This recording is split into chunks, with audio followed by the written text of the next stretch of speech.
Hi guys, Sez the Vet here. Today I'm excited to talk to you about prematurity in small ruminants, those little ones that come into the world too soon for whatever reason, the challenges they face and how you as the carer at home can best manage them to give them the best shot in life. Stick around, I'll talk to you soon.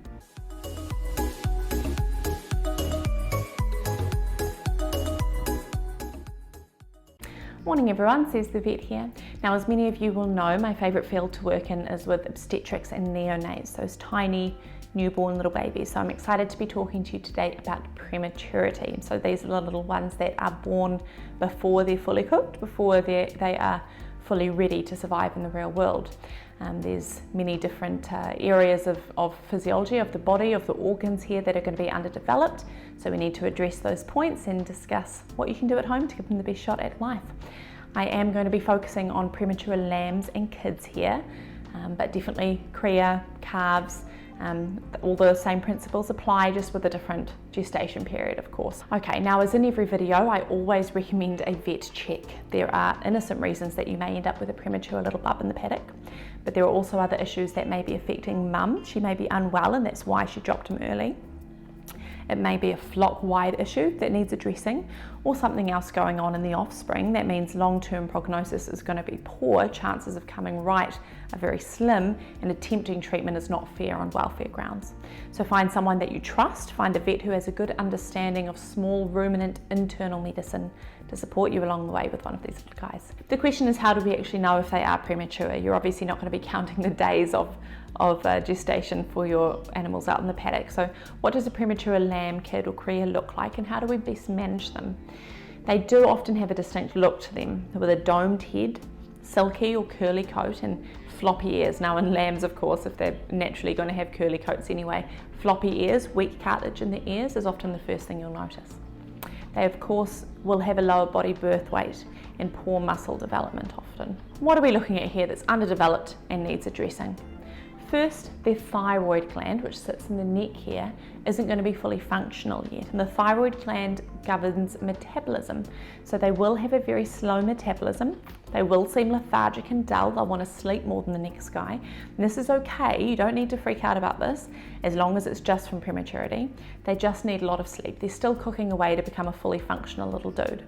Now, I do need to say here that lethargy and dullness usually heralds something bad. So absolutely, if you see this, you do need to get a vet check and make sure there's not something more sinister going on. Now, the poor thyroid gland function, as well as the low birth weight and poor muscle mass, means they're usually slow to stand, if at all, meaning they're very likely to miss out on that first drink of colostrum. And colostrum, that first milk, is what gives them their immune system from mum. So you will need to bottle feed if he can suck, or stomach tube colostrum early.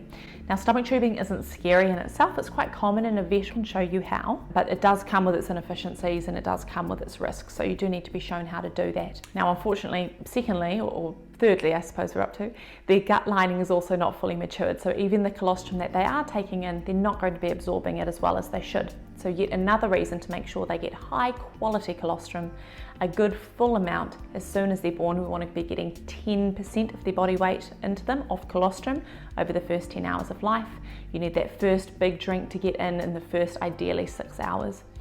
Continue with colostrum feeds for the next couple of days. Anything after that, there's no point, so they can go on to milk at that time. Now, because their muscles are a little underdeveloped, their suckle reflex is often a bit weak as well, so at the back of the throat. They may well drink from a bottle and look like they're doing everything right, but the problem will be clamping down the teat in between gulps so that they can allow themselves to take a breath. So they are going to be at high risk of accidentally inhaling milk, which causes pneumonia. So what you're going to need to do to help them here is give them a couple of gulps and then remove the teat and allow them to breathe before giving them the teat back again. Make sure that the teat doesn't flow too fast as well. So when you tip the bottle upside down on a 45-degree angle, we should have milk drip, drip, dripping, not flowing continuously. If it's flowing continuously, the hole in the end of that teat is too long.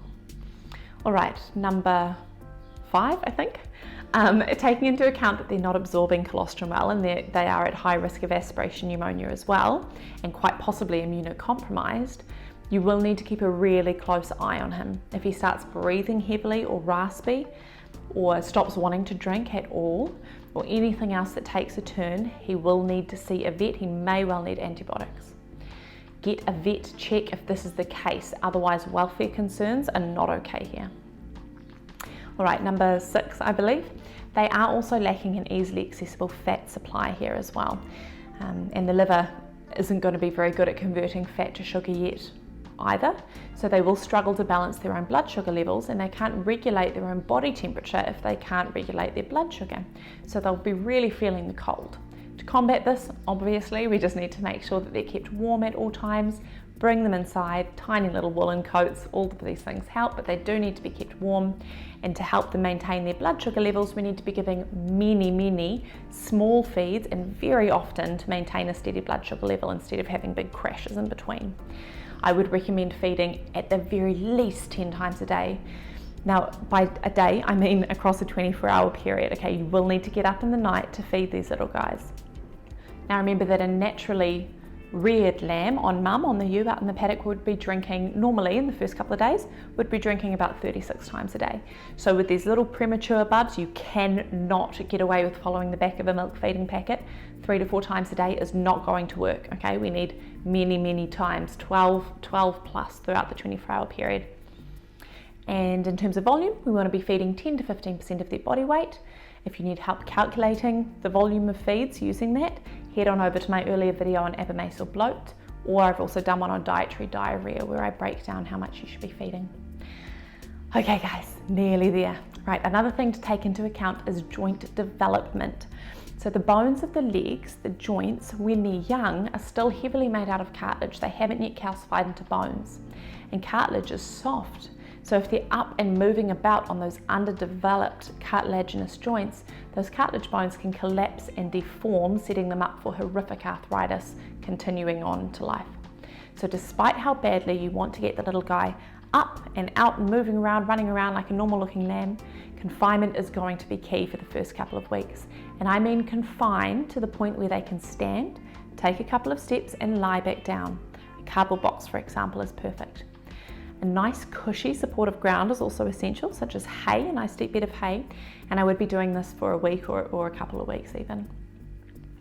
If it is severe and they're young enough, you'll actually notice excessive laxity of the joints, meaning that those legs, the joints in the legs, look like they're bending in ways that they should not be able to bend. Okay, so if this is the case, they actually need to see a vet, and they need those joints to be splintered for 1 to 2 weeks. Splinting comes with issues. So if you do not know how to do it, don't just give it a shot. You will need to get a professional to show you how, and regular splint changes so we're not developing horrible wounds under there or encouraging the legs to grow in horrible ways. All right, last but not least, the very final organ to mature before birth is the lungs. And the lining of the lungs is called surfactant. So there's this coat of surfactant on the inside of the lungs which allows efficient oxygen diffusion across into the bloodstream. A lot of premature lambs may appear normal at birth and you wouldn't even know that they were preemies, but they develop this increasing struggle to breathe within a few hours or over the first day or so of birth. Now, if this is the case, they truly do need veterinary care and supplemental oxygen. Chances of survival, unfortunately, would be low unless you're happy to keep them in an environment with supplemental oxygen until they develop their own surfactant. Okay. All right, guys, so I know that was quite a lot to take in, but we do need to address all of those areas if they want to have a good shot. Again, find someone that you trust and who has a good understanding of small ruminant medicine to support you along the way there with one of these little guys. We want to make sure that there's no suffering going on and our welfare is being taken care of. That's absolutely crucial. But as I say, following the above steps, so long as the lungs have matured sufficiently, you can combat a lot of these challenges and end up with hopefully a really rewarding experience. Okay, thanks for checking in, guys, for another episode of Sez the Vet. Please do subscribe if this was helpful. Comment, please like it, thumbs up if you enjoyed it. Let me know if you didn't, if there's anything I could do better here. I do want to just give you what you need to help you the most I can. Discuss amongst yourselves and I'll jump on and try and answer the first few questions that I can. All right, guys, until next time, bye-bye.